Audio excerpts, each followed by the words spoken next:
እኔ የምለው ጎንደሬዎች ምን ጉድ ናችሁ ግን? እንደው በቃ ማለት ምን አይነት ሰዎች ናችሁ?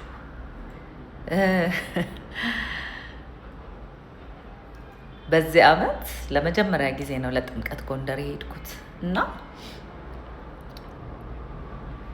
የሚገርም ኤክስፔሪየንስ ነው። በቃ ማለት የሚገርም በቃ ጋይስ ኢት ኢዝ ኢንሴን።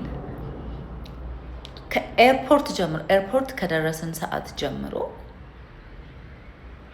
ሁሉም ቦታ ያለው ሰው በቃ ሬስቶራንት ውስጥ ላይክ ምግብ ቤት ውስጥ ስንሄድ ያረፍንበት ሆቴል ውስጥ ከትንሽ እስከ ትልቅ ማለት ጎንደሬዎች ሰው አክባሪ ናቸው፣ እንግዳ ተቀባይ ናቸው ሲባል እኮ ሰምተናል። ግን ምን አይነት ሰዎች ናቸው? እንዴት ሰው በዚህን ያህል ሰውን ይወዳል?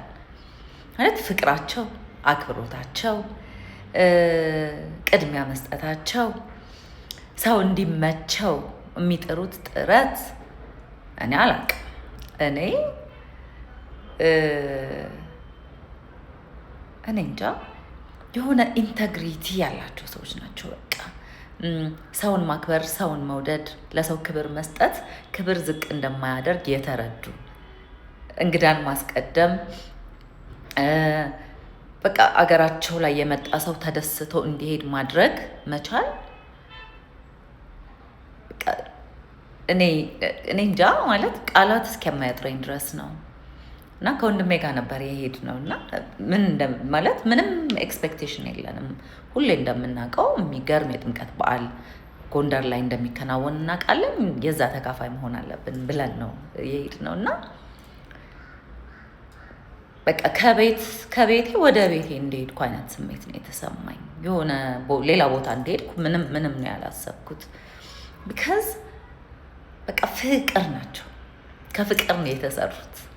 ይሄ አንድነት፣ ኢትዮጵያዊነትን፣ ፍቅርን፣ አንዳችን ለአንዳችን መከባበርን የምታዩበት ቦታ ነው። በቃ ማለት ፍቅር ሞልቶ ይፈሳል ጎንደር ላይ እና ካሁን በኋላ ጎንደር እኔ እንጃ በየአመቱ ምንም በቃ ከባድ ነገር ካልገጠመኝ በስተቀር ለጥምቀት የማልቀርበት ሀገር እንደሆነ ተረድቼ ነው የመጣሁት። ትልቅ ትምህርት አግኝቼበት ነው የመጣሁት። በቃ ማለት ሰውን በዚህ ደረጃ መውደድ እንደሚችል፣ ለሰው ቅድሚያ መስጠት እንደሚችል፣ ሰውን ማክበር እንደሚችል ነው ያሳያችሁን ጎንደሬዎች እና እኔ እንጃ በጣም ነው የምናመሰግነው፣ በጣም ነው የምንወዳችሁ፣ በጣም ነው የምናከብራችሁ እና የአመት ሰው ይበለን። በእውነት ነው የምላችሁ።